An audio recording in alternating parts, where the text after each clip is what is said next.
ಕನ್ನಡ ರಾಜ್ಯೋತ್ಸವದ ಮಾಸದಲ್ಲಿ ಕನ್ನಡ ನಾಡು, ನುಡಿ, ಸಾಹಿತ್ಯ, ಕಲೆ, ವಿಜ್ಞಾನ, ಆಧ್ಯಾತ್ಮಿಕ ಕ್ಷೇತ್ರದ ಹಿರಿಯ ಸಾಧಕ ಕನ್ನಡಿಗರನ್ನು ಪರಿಚಯಿಸುವ ಕಾರ್ಯಕ್ರಮವೇ ಕನ್ನಡದ ಕಣ್ಮಣಿಗಳು. ಪ್ರಸ್ತುತಪಡಿಸಲಿದ್ದಾರೆ ಮೈಸೂರಿನ ಶ್ರೀಯುತ ಗಣೇಶ್ ದೀಕ್ಷಿತ್ರವರು.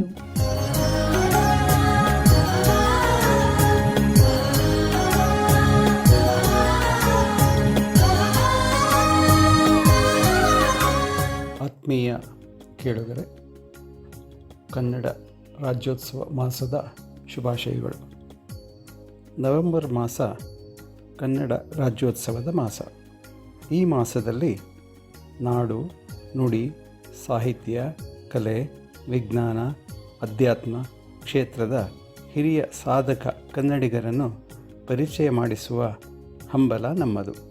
ಕರ್ನಾಟಕದ 106 ಅನರ್ಘ್ಯ ರತ್ನಗಳಲ್ಲಿ ಒಬ್ಬರು ಇವರು ಅಂದು ಅವರ ಕ್ಷೇತ್ರದಲ್ಲಿ ನೀಡಿದ ಕೊಡುಗೆ ಅಪಾರ.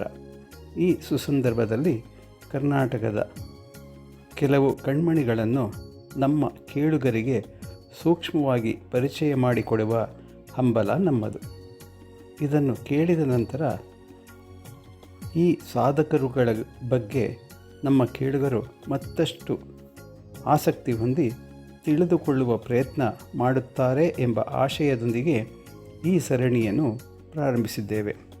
ಈ ದಿನದ ಕರ್ನಾಟಕದ ಅಮೂಲ್ಯ ರತ್ನ, ಕರ್ನಾಟಕದ ಕಣ್ಮಣಿ ಸರ್ ಎಂ ವಿಶ್ವೇಶ್ವರಯ್ಯನವರು. ಸರ್ ಎಂ ವಿ ಎಂದೇ ಕರೆಸಿಕೊಳ್ಳುವ ಇವರ ಜನನ 15/9/1861 ಚಿಕ್ಕಬಳ್ಳಾಪುರದ ಮುದ್ದೇನಹಳ್ಳಿಯಲ್ಲಿ. ತಂದೆ ಮೋಕ್ಷಗುಂಡಂ ಶ್ರೀನಿವಾಸ ಶಾಸ್ತ್ರಿ, ತಾಯಿ ವೆಂಕಟಲಕ್ಷಮ್ಮ. ಇವರು ತಮ್ಮ 12ನೇ ವಯಸ್ಸಿನಲ್ಲಿ ತಮ್ಮ ತಂದೆಯವರನ್ನು ಕಳೆದುಕೊಳ್ಳುತ್ತಾರೆ. ಚಿಕ್ಕಬಳ್ಳಾಪುರದಲ್ಲಿ ಬಾಲ್ಯದ ಜೀವನ ನಡೆಸುತ್ತಾರೆ. ಬೆಂಗಳೂರಿನಲ್ಲಿ ಮುಂದಿನ ಶಿಕ್ಷಣವನ್ನು ಮುಂದುವರಿಸುತ್ತಾರೆ. ಪುಣೆಯ ಕಾಲೇಜ್ ಆಫ್ ಇಂಜಿನಿಯರಿಂಗ್ನಲ್ಲಿ ಸಿವಿಲ್ ಪದವಿಯನ್ನು ಪಡೆಯುತ್ತಾರೆ. ಅಂದಿನ ಬಾಂಬೆಯಲ್ಲಿ ಲೋಕೋಪಯೋಗಿ ಇಲಾಖೆಯಲ್ಲಿ ಸಹಾಯಕ ಇಂಜಿನಿಯರ್ ಆಗಿ ತಮ್ಮ ವೃತ್ತಿ ಜೀವನವನ್ನು ಪ್ರಾರಂಭ ಮಾಡುತ್ತಾರೆ. 1912ರಿಂದ 1918ರವರೆಗೆ ಮೈಸೂರಿನ ಒಡೆಯರ್ ನಾಲ್ವಡಿ ಕೃಷ್ಣರಾಜ್ ರವರ ಆಡಳಿತಾವಧಿಯಲ್ಲಿ ಮೈಸೂರಿನ 19ನೇ ದಿವಾನರಾಗಿ ಸೇವೆ ಸಲ್ಲಿಸುತ್ತಾರೆ. 1928ರಲ್ಲಿ ಭಾರತೀಯ ವಿಜ್ಞಾನ ಕಾಂಗ್ರೆಸ್ ಅಧಿವೇಶನದ ಅಧ್ಯಕ್ಷರಾಗಿದ್ದರೂ ಕೂಡ. ಇವರನ್ನು ತಂತ್ರಜ್ಞಾನದ ಪಿತಾಮಹ, ಆಧುನಿಕ ಮೈಸೂರಿನ ಕರ್ತೃ, ಲೇಖಕ, ಸಮಾಜ ಸುಧಾರಕ, ಭಾರತ ರತ್ನ, ಕರ್ನಾಟಕದ ಸುಪುತ್ರ, ದಾರ್ಶನಿಕ ಇಂಜಿನಿಯರ್, ದಕ್ಷ ಆಡಳಿತಗಾರ, ದಕ್ಷ ಶಿಸ್ತುಬದ್ಧ ಜೀವನ ನಡೆಸಿದವ, ತರ್ಕಬದ್ಧ ಆಲೋಚನೆ ಮಾಡಿದವನು, ಸಮಯ ಪರಿಪಾಲಕರು, ಶುಚಿತ್ವ, ಹೀಗೆ ಇವರಲ್ಲಿ ಹಲವು ವಿಶೇಷತೆಗಳು ಇದ್ದವು. ಇವರು ಯಾವುದೇ ಕೆಲಸವನ್ನು ಪೂರ್ವಸಿದ್ಧತೆಯಿಲ್ಲದೆ ಮಾಡುತ್ತಿರಲಿಲ್ಲ. ಇವರಿಗೆ ಅಂದಿನ ಲೀಗ್ ಆಫ್ ನೇಷನ್ಸ್ನ ಭಾರತದ ಪ್ರತಿನಿಧಿಯಾಗಿ ಕೂಡ ಸೇವೆ ಸಲ್ಲಿಸುವ ಅವಕಾಶ ದೊರಕಿತ್ತು. ಭಾರತದ ವಿದೇಶಾಂಗ ನೀತಿಯನ್ನು ರೂಪಿಸುವಲ್ಲಿ ಇವರು ಪ್ರಮುಖ ಪಾತ್ರ ವಹಿಸಿದ್ದರು.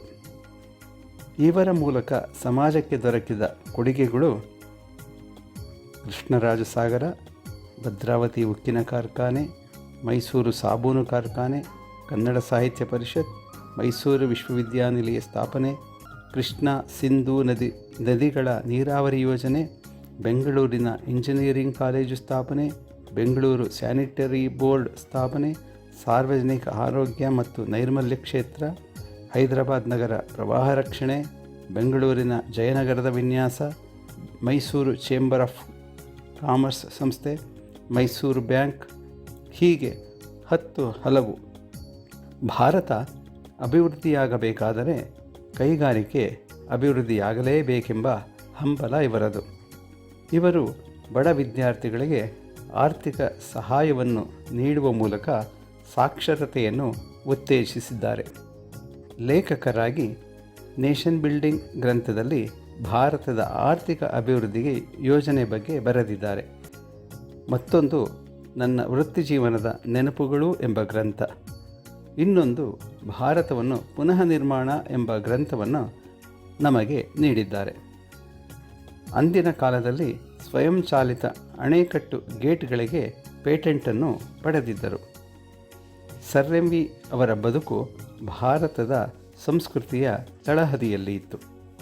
ಅವರು ಊಟಕ್ಕೆ ಕೂರುವಾಗ ಪಂಚೆ ಧರಿಸಿ ಕುಳಿತುಕೊಳ್ಳುತ್ತಿದ್ದರು. ಅವರ ಪ್ರಯಾಣ ಕಾಲದಲ್ಲಿ ಭಗವದ್ಗೀತೆ ಪುಸ್ತಕ ಸದಾ ಇರುತ್ತಿತ್ತು. ಅವರು ದಿವಾನರಾಗಿ ನೇಮಕಗೊಂಡಾಗ ತಮ್ಮ ತಾಯಿಯ ಪಾದಕ್ಕೆ ವಂದಿಸಿ ಹೇಳಿದರು, ಅಮ್ಮ, ನಮ್ಮ ಬಂಧುಗಳಲ್ಲಿ ಯಾರೊಬ್ಬರಿಗಾಗಲಿ ನೌಕರಿ ಕೊಡಬೇಕೆಂದು ನೀನು ಶಿಫಾರಸು ಮಾಡಬಾರದು.